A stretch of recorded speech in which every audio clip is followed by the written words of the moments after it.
ఆంధ్రప్రదేశ్లో అభివృద్ధి మొదలైందనే చెప్పాలి. అదే ఈ మొదలైంది ఇవ్వాలనో నిన్ననో కాదు. అయితే ఈ 9 నెలల నుంచి ఖచ్చితంగా కూటమి ప్రభుత్వం వచ్చిన మొదటి రోజు నుంచి ఇప్పటి వరకు ఎంతో శ్రమిస్తూ ప్రజలకు ఖచ్చితంగా అన్నీ ఇవ్వాలి అన్న ధీమాతోనైతే ముందుకొచ్చారు. ఇప్పుడు కూడా ఇంకో కొత్త స్కీమ్తోనైతే బయటకు రాబోతున్నారు అనమాట. అది కూడా లోకేష్ చేయడంతో ఇటు చంద్రబాబు నాయుడు కూడా దానికి సంబంధించి ట్విట్టర్ వేదికగా స్పందించారు. అవును, అయితే ఇప్పటి వరకు ఆంధ్ర రాష్ట్రంలో చూసుకుంటే ఎంతో మంది స్టూడెంట్స్ అందరూ కూడా పై చదువులు చదివినప్పటికీ కూడా ఉద్యోగ అవకాశాలు లేక ఇతర రాష్ట్రాలకు వెళ్ళి బెంగళూరు కానీ హైదరాబాద్ కానీ ఇక్కడికి వచ్చి వాళ్ళందరూ కూడా ఉద్యోగ అవకాశాల కోసం వెతుక్కుంటూ ఉద్యోగాలు చేసుకుంటూ ఉన్నారు.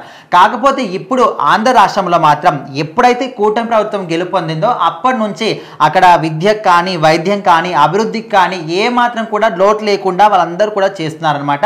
ముఖ్యంగా చంద్రబాబు నాయుడు పవన్ కళ్యాణ్ సారథ్యంలో ఇప్పటి వరకు ఎన్నో వాళ్ళు డెసిషన్ తీసుకున్నారు. అన్ని డెసిషన్స్ కూడా మంచి మంచి డెసిషన్సే. చాలా మటుకు కూడా అభివృద్ధి చెందే దిశగా ఇటు విద్యారంగాన్ని నారా లోకేష్ అభివృద్ధి చెందిస్తున్నాడు, రాష్ట్రాన్ని అభివృద్ధి చెందిస్తున్నారు అందరూ కూడా కలిసి. సో ఇప్పుడు మాత్రం ఐటీ శాఖ మంత్రి నారా లోకేష్ ఇంకొక గొప్ప ప్రారంభాన్ని కూడా అక్కడ విజయవాడలో చేయడం జరిగింది. విజయవాడ సమీపంలో అశోక్ లేలాండ్కి సంబంధించి బస్సుల తయారీ యూనిట్ ని కూడా వాళ్ళు ప్రారంభించడం జరిగింది అఫీషియల్ గా.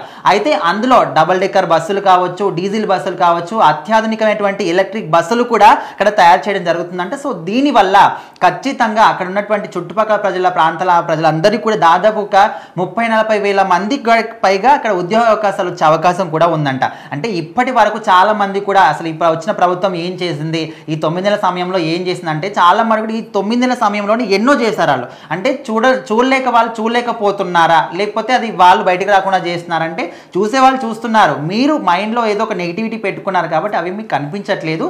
మొత్తానికైతే నారా లోకేష్ మాత్రం ఒక మంచి ప్రారంభాన్ని తీసుకొచ్చాడు. సో అక్కడ డబుల్ డెక్కర్ బస్సులు కావచ్చు, ఇవన్నీ కూడా బస్సుల తయారీకి సంబంధించి అశోక్ లేలాండ్, సో దానికి సంబంధించిన ఫోటోలు అన్ని కూడా ప్రారంభోత్సవాన్ని ఫోటోలు ఆయన ట్విట్టర్లో పోస్ట్ చేశాడు అనమాట. సో దానికి చంద్రబాబు నాయుడు రిప్లై ఇచ్చాడు అనమాట. దాన్ని రీట్వీట్ చేస్తూ రిప్లై ఇవ్వడం జరిగింది. ఖచ్చితంగా ఆంధ్ర రాష్ట్రానికి ఇదొక మంచి మొదటి మెట్టు. ఖచ్చితంగా మనం రాష్ట్రం అనేది అభివృద్ధి చెందుతుందని చెప్పడానికి ఇదొక మంచి ఎగ్జాంపుల్. ప్రతి ఒక్కరికి ఎవరెవరైతే నెగిటివ్గా మాట్లాడుతున్నారో వాళ్ళందరూ కూడా ఇది ఒక చెంపపెట్టులాగా ప్రతి ఒక్కరు కూడా నోటి మీద వేలేసుకునే విధంగా ఇది ఉందనే విధంగా ఆయన రీట్వీట్ చేశాడు. సో ఇది చూసిన తర్వాత ప్రజలందరూ కూడా చాలా అంటే చాలా హ్యాపీగా ఫీల్ అవుతున్నారు.